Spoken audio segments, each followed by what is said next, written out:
Assalamualaikum warahmatullahi wabarakatuh. Apa kabar adik-adik semua? Semoga senantiasa sehat dan dalam lindungan Allah Subhanahu wa Ta'ala. Bertemu lagi dengan Kak Rizal. Kali ini Kak Rizal akan menemani belajar adik-adik semua, yaitu di materi tematik untuk kelas 4 SD. Tematik kelas 4, tema 8, subtema 2, pembelajaran keempat. Sebelum belajar, marilah kita berdoa menurut agama dan kepercayaan masing-masing. Berdoa dipersilahkan. Baik, setelah selesai berdoa, kita sudah bisa mulai belajar. Nah, sekarang kita mulai belajar ya. Kita masuk ke tema 8, subtema 2, pembelajaran keempat. Tentang apa itu? Nah, di sini kita akan belajar tentang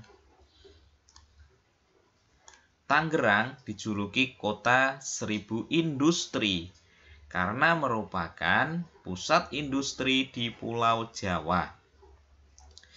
Di Tangerang berdiri lebih dari 1000 pabrik. Banyak perusahaan-perusahaan internasional yang memiliki pabrik di kota ini.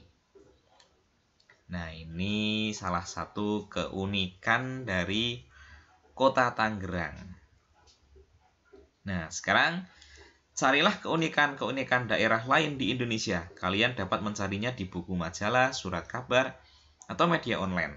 Tulislah keunikan-keunikan tersebut pada tabel berikut. Nah, kita bisa mencari di internet tentang keunikan-keunikan daerah lain yang ada di Indonesia.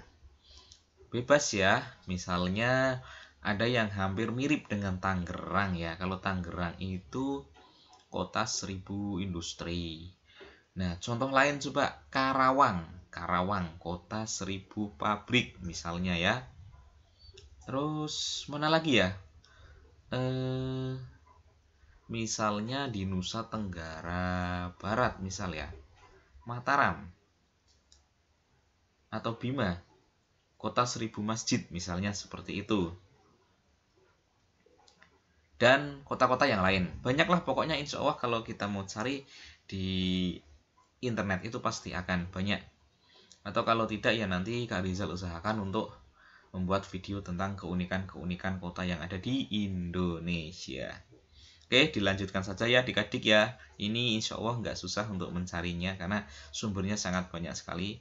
Kita lanjut ke pembelajaran berikutnya, yaitu perhatikan gambar.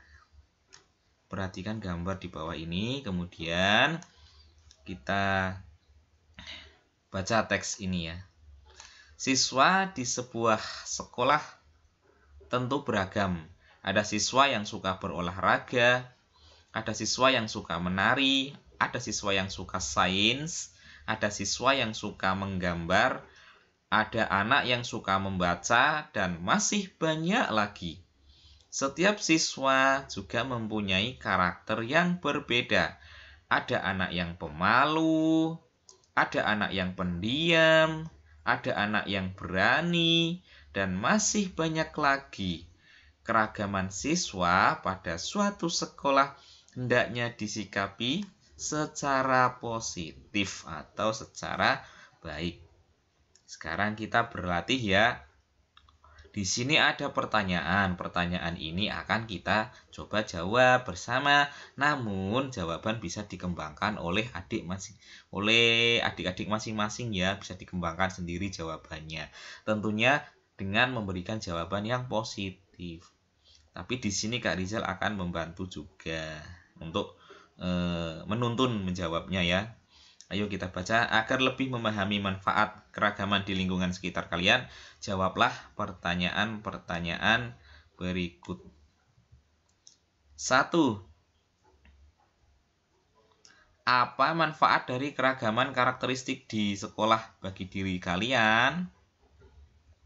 2. Bagaimana sikap kalian terhadap teman yang pendiam? 3. Bagaimana sikap kalian terhadap teman yang berbeda agama? 4. Bagaimana sikap kalian terhadap teman yang berasal dari daerah lain? Nah, pertanyaan ini boleh kalian catat. Setelah dicatat, yuk kita mulai untuk menjawabnya ya, adik-adik ya. Yuk, kita mulai bisa menjawab ini. Ya, kita mulai dari pertanyaan yang pertama. Apa manfaat dari keragaman karakteristik di sekolah bagi diri kalian atau bagi adik-adik masing-masing? Kita bisa jawab di sini. Keragaman karakteristik individu di sekolah dapat berupa keragaman fisik, sifat, kegemaran. Berikut manfaat keragaman karakteristik di sekolah. Misalnya ya, A. Di sekolah terdapat teman-teman yang memiliki keragaman fisik berbeda. Misalnya tinggi badan, apabila kita tidak dapat mengambil benda di tempat tinggi, kita dapat meminta bantuan teman yang lebih tinggi daripada kita. Nah, itu manfaat yang A. Misal manfaat yang B. Selain itu, apabila kita memiliki teman yang berasal dari daerah lain, kita akan kaya akan pengetahuan. Kita dapat mengetahui informasi tentang daerah asal teman kita tersebut. Misalnya saja tentang adat istiadatnya, keunikan daerahnya, makanan khasnya, dan bahasa daerahnya. Nah, jawaban ini bisa dikembangkan sendiri oleh adik-adik semua ya. Nah, baik, kita baca sekarang pertanyaan kedua. Bagaimana sikap kalian terhadap teman-teman yang pendiam? Nah, kita jawab ya. Sikap terhadap teman yang pendiam. Saya akan mendekatinya dan mengajaknya bermain bersama yang lainnya. Nah, ini bisa juga diajak belajar bersama. Gitu ya adik-adik. Kita masuk pertanyaan yang ketiga, kita baca. Bagaimana sikap kalian terhadap teman yang berbeda agama? Baik, kita jawab lagi ya. Sikap terhadap teman berbeda agama.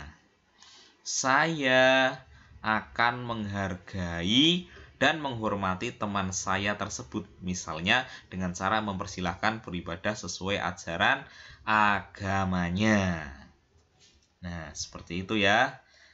Baik, masih ada satu pertanyaan lagi nomor 4, yaitu bagaimana sikap kalian terhadap teman yang berasal dari daerah lain? Baik, kita jawab pertanyaan keempat ini. Sikap terhadap teman yang berasal dari daerah lain. Saya akan menjalin pertemanan dan bermain dengan mereka. Memiliki teman dari daerah lain akan memperkaya kita dengan pengetahuan tentang daerah tersebut. Kurang lebih itu jawaban yang Kak Rizal rekomendasikan. Adik-adik bisa ini ya, adik-adik bisa mengembangkan jawaban ini sendiri ya. Dikembangkan lagi jawabannya ya. Baik, untuk pembelajaran keempat ini memang singkat saja sampai di sini dulu. Semoga dari video singkat ini bisa memberikan manfaat. Kurang lebihnya Kak Rizal mohon maaf.